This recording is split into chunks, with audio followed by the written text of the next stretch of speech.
নমস্কার বন্ধুরা, welcome back to my channel Labani's cook and ব্লগে সকলকে স্বাগত জানিয়ে আজকে আরও একটা নতুন ব্লগের সাথে আজকে তোমাদের সাথে শেয়ার করব কিছু ইন্টারেস্টিং জিনিস। আজকে আমাদের এই কাঠের আলমারিটা গোছগাছ করব। তো আমার এই কাঠের আলমারিটা হলো আমার শাশুড়ি মায়ের সমস্ত জামা কাপড় থাকে। তো প্রত্যেকটা ভাগ করা রয়েছে, এক একটা সেলফ দেখতে পাচ্ছ, ওপরে স্লাইডিং কাঁচ আছে, তারপরে এদিকে একটা কাঁচ দেওয়া পাল্লা রয়েছে, তারপরে এদিকে এমনি পাল্লা রয়েছে যেটা দেখা যাচ্ছে না, নিচে আর একটা পাল্লা রয়েছে। এভাবে 3-4টে ভাগ করা রয়েছে এই আলমারিটির। এখন সমস্ত জিনিসকে নামিয়ে নেব ধীরে ধীরে। আমি একবারে পুরো আলমারি খালি করে নামাইনি, তার কারণ হলো যে সব একসাথে নামিয়ে নিলে পরে গোছগাছ করতে অসুবিধা হয়। যে পার্টটুকুনি কাজ করব সেই পার্টের জামা কাপড় নামিয়েছি, সেই জিনিসগুলোকে আগে ভাঁজ করে গোছগাছ করে তুলে নিয়েছি, তারপরে আবার পরবর্তী পার্টটাতে এভাবে 4টে ভাগে করে আমি জিনিসগুলো নামিয়ে আর কি গোছগাছ করব। তো মেন যেটা আজকে কাজ সেটা হলো যে বেশ কিছু ব্লাউজ অর্গানাইজেশন তোমাদের সাথে শেয়ার করব, সায়া ব্লাউজ মোস্টলি সেইগুলোই। আর শাড়ি মোটামুটি যেরকম রাখা থাকে সেরকমই আমি নর্মালি রাখবো। তো কোনো রকম অর্গানাইজার আমি এখানে ব্যবহার করছি না, যেগুলো বাড়িতে পড়ে থাকে সেই সমস্ত ঝুড়ি টুড়ি দিয়েই আমি আর কি জিনিসগুলোকে অর্গানাইজ করব। তো চলো, ভিডিওটা খুব ইন্টারেস্টিং হতে চলেছে। এই পাট্টুকুনিতে শাড়ি এবং যে কুর্তি টুর্তি চুড়িদার এইগুলোই রাখা থাকে। এই জায়গাটায় মানে টুকটাক যাওয়া আসা করার জন্য শাড়ি টাড়িগুলো রাখা থাকে, কিন্তু শাড়িগুলোকে ঠিকঠাক ভাঁজ করা নেই। তো সেই কারণে সমস্ত শাড়িগুলো বের করে নিলাম, প্রপারভাবে ভাঁজ করব। যে কোনো জায়গায় গোছানোর আগে আমি জামা কাপড়গুলোকে ভালো করে ভাঁজ করে নিই, তা না হলে অনেকটা জায়গা নিয়ে নেয় উল্টো পাল্টাভাবে ভাঁজ থাকলে। তো সেগুলো ঠিক করে নেব, তারপরে কি জিনিসগুলোকে রাখবো আবার।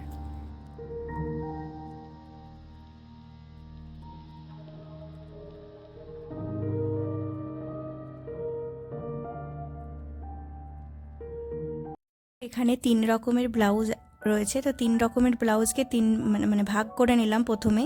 তার কারণ হলো ব্লাউজগুলোকে প্রথমে ভাগ করে নিলে পরে খুঁজে পেতে সুবিধা হবে। তো হাফ স্লিভ ব্লাউজ আর ফুল স্লিভ ব্লাউজ আর একদম স্লিভলেস যেগুলো, তো 3 রকমের ব্লাউজকে আলাদা করে ভাগ করে নিলাম। আর সব থেকে বেশি রয়েছে এই হাফ স্লিভ ব্লাউজ, তো সেগুলোকে প্রপারভাবে ভাঁজ করে নেব। তো নর্মালি এইভাবে আমি ভাঁজ করে থাকি, আর খুব ছোট ছোট হয় তো এইভাবে ভাঁজ করে সমস্ত ব্লাউজগুলোকে এক সাইড করে রাখবো।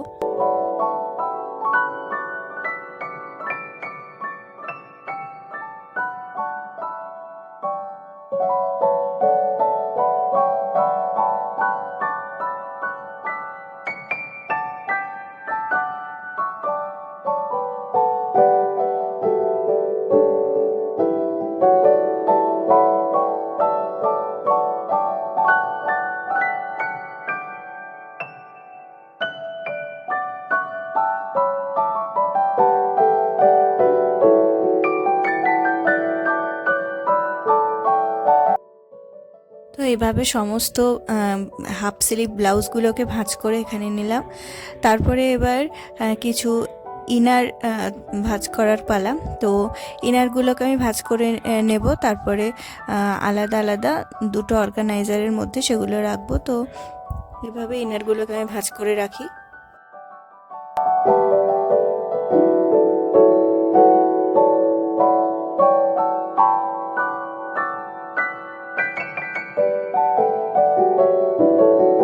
অর্গানাইজেশনের জন্য আমি এই ধরনের বাস্কেটগুলো নিয়েছি। এই বাস্কেটগুলো বাড়িতে অনেক ছিল এবং এক্সট্রা এগুলো বাস্কেট হয়ে গেছে। এর মধ্যে জিনিস রাখার জন্য মেনলি কিনেছিল, কিন্তু কোনো জিনিস এর মধ্যে সেভাবে থাকছিল না, সবই উল্টে পাল্টে যাচ্ছিল। মানে কৌটো, মানে যে সমস্ত কসমেটিক্সের জিনিস সেগুলোই আর কি রাখতো আমার শাশুড়ি মা।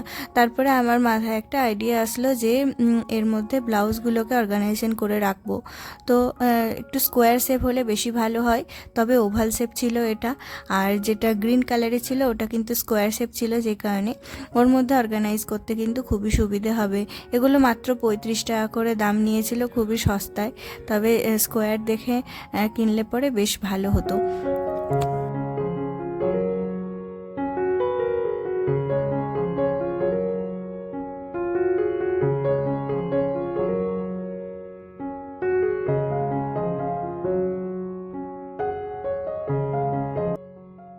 সমস্ত ব্লাউজকে এখানে অর্গানাইজ করে নিয়েছি। তবে বের করতে খুব একটা অসুবিধা হবে না, যখন যে কালারটা প্রয়োজন সেটা ধরে টানলেই কিন্তু এভাবে বেরিয়ে আসবে। আবার রাখবো আমরা মাঝখান দিয়ে রাখবো না, একদম সাইড দিয়ে, সেটাকে আবার পরবর্তীকালে ধুয়ে ভাঁজ করে রাখতে পারি।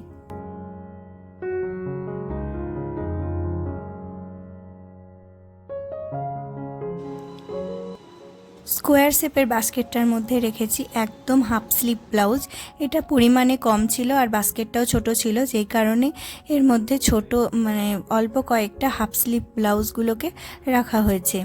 এবারে পেটিকোটগুলো বা সায়াগুলোকে ভাঁজ করে নেওয়ার পালা। তো এগুলোকে ভালো করে ভাঁজ করে নেব, তারপরে এগুলোকে অর্গানাইজ করব।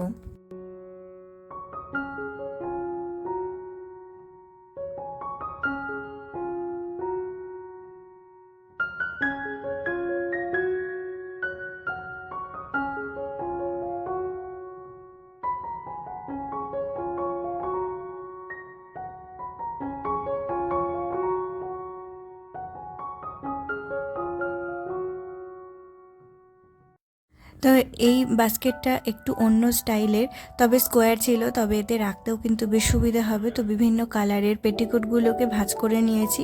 এই যে একটা একটা করে এভাবে ওপরে ওপরে চাপিয়ে রেখেছি।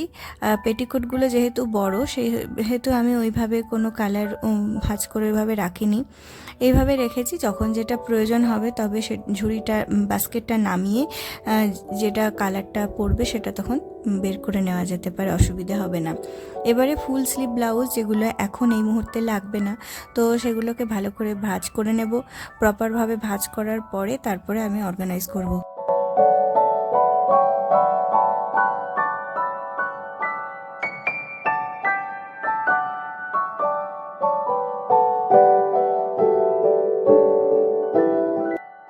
তো সমস্ত ব্লাউজগুলোকে ভাঁজ করে নিয়েছি।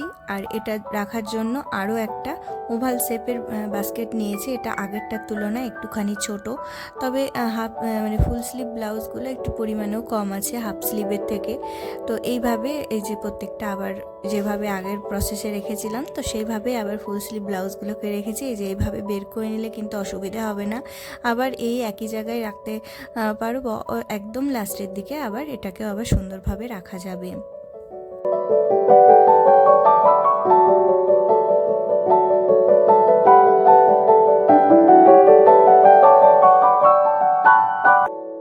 এবারে শাড়িগুলোকে ভাঁজ করে নেব।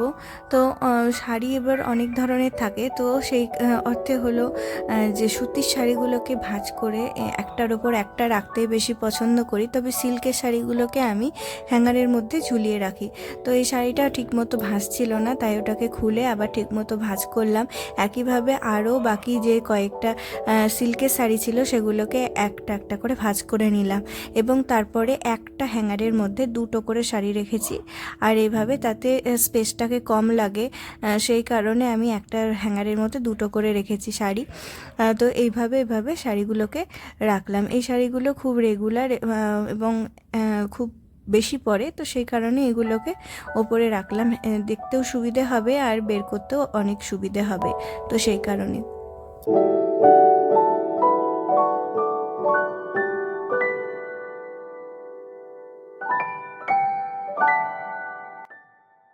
তো খুব অল্প কয়েকটাই চুড়িদার ছিল, তো সেই চুড়িদারগুলোকে আমি এইভাবে প্রথমে ভাঁজ করছিলাম। তো এইভাবে ভাঁজ করে আমরা একটার উপরে একটা রাখতে পারি, যেহেতু এই চুড়িদারে 3টে সেট থাকে, প্যান্ট আর ওপরেরটা আর একটা ওড়না। তো এইভাবে আমরা একটার উপর একটা যখন রাখবো তখন আমরা এইভাবে ভাঁজ করে কিন্তু রাখতে পারি। কিন্তু যখন আমরা হ্যাঙ্গারের মধ্যে রাখবো তখন এইভাবে ভাঁজ করলে হবে না, তখন হ্যাঙ্গারের মধ্যে এইভাবে ভাঁজ করলে খুলে যেতে পারে। তো সেই কারণে আমি পরে আবার মনে হলো যে এইগুলো যেহেতু অল্প কয়েকটাই রয়েছে, তাই হ্যাঙ্গারের মধ্যে এগুলোকে রাখবো, ঝুলিয়ে রাখবো, তাহলে দেখতে বেশ সুবিধে হবে। তখন এটাকে ডবলভাবে ভাঁজ করে নিলাম আর হ্যাঙ্গারের মধ্যে এইভাবে রাখলাম। তখন আর এই ভাঁজটা আর থাকবে না। এভাবে অনেকগুলো ভাঁজ যেহেতু হয়েছিল, এখানে এই যে দুটো করে ভাঁজ করে নেব, তারপরে হ্যাঙ্গারের মধ্যে ঢুকিয়ে দিয়ে এটাকে রাখবো। তো এভাবেও একটা ইজি প্রসেস, বেশি ভাঁজ করতে হয় না। এভাবে আমরা চটজলদি হ্যাঙ্গারের মধ্যে রাখতে পারি। আর নইলে কিন্তু আমরা এভাবে একদম ফোল্ড করে ছোট ছোট ফোল্ড করে একটার উপর একটা রাখতে পারি। তো তো এভাবে 3-4টে চুড়িদারকে আমি এভাবে গোছগাছ করে নিলাম। এবার একটা একটা করে রেখে দেবো। আর সুতির শাড়িগুলোকে কোনো হ্যাঙ্গারের মধ্যে রাখি না, এভাবে ভাঁজ করে নিয়েছি সুন্দর করে সবগুলো। তো এবারে সুতির শাড়িগুলোকে একটা একটা করে আলমারিতে রেখে দেবো। আর এই যে চুড়িদারগুলো দেখো, 3-4টে চুড়িদারকে আমি এইভাবে হ্যাঙ্গারের মধ্যে রাখলাম।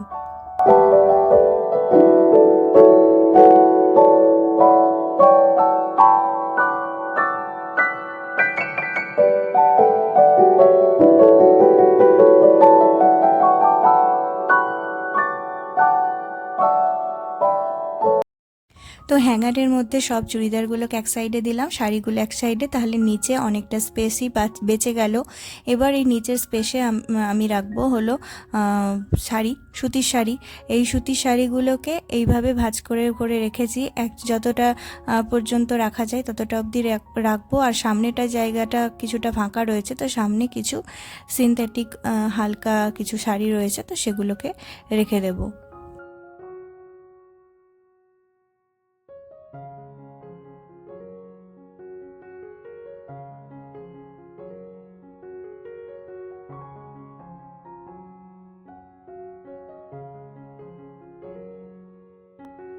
তো ফুল যে ব্লাউজগুলো সেগুলো একদম লাগছে না, তাই আমি একদম ওই ওপরটাতে রেখে দেব। ওই ওপরটাতে কিছু গরম জামা কাপড় রয়েছে, শাল, সোয়েটার, তো সেগুলো এখন লাগছে না, তো সেই কারণে এগুলোকে ওপরে রেখে দেব। আর ছোট্ট একটা বাটি দেখতে পেলে, ওই বাটিটার মধ্যে মানে গোল যেহেতু রাউন্ড, তো ছোট ছোট কয়েকটা ইনার সেগুলো আমি রেখেছিলাম। আর এই পাল্লা দেওয়া যে আলমারিগুলো ছিল তার মধ্যে জিনিসগুলো মোটামুটি ভাঁজ করাই ছিল, তো সেই কারণে আমি আর এগুলোকে নামাইনি অযথা। আমি কিছুটা ঠিকঠাক করে আবার জায়গা মতো এগুলোকে রেখে দিলাম। শাড়িগুলো এইরকমই রাখা ছিল ভাঁজ করে, এগুলো একদম নতুন শাড়ি, তো এগুলোকে একদম এরকম অবস্থাতেই রেখে দিলাম, দেখতেও বেশ পাওয়া যাচ্ছে। আর এগুলোকে নামিয়ে আর অযথা সেভাবে অর্গানাইজ করিনি। এইগুলো খুব একটা খোলা হয় না, তো যে আলমারিটা খোলা হয় সবসময় মানে উল্টোপাল্টা হয়ে যায়, তো সেটাকে ঠিকমতো গোছগাছ করে দিলাম।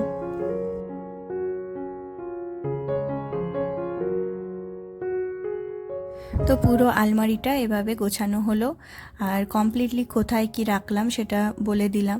আর এই ওপরটায় একদম কিছু এক্সট্রা যেগুলো একদমই লাগে না, এগুলো গরম জামা কাপড় আর ব্লাউজগুলো তো রাখলে, আর যেগুলো হাফ আর সেগুলো আর একটা জায়গা রয়েছে, মানে ওটা দেখাতে আমি ভুলে গেছিলাম তোমাদের। ওটা হলো দেওয়াল আলমারি রয়েছে, তো সেখানে ওই দুটো ঝুড়ি রেখেছিলাম।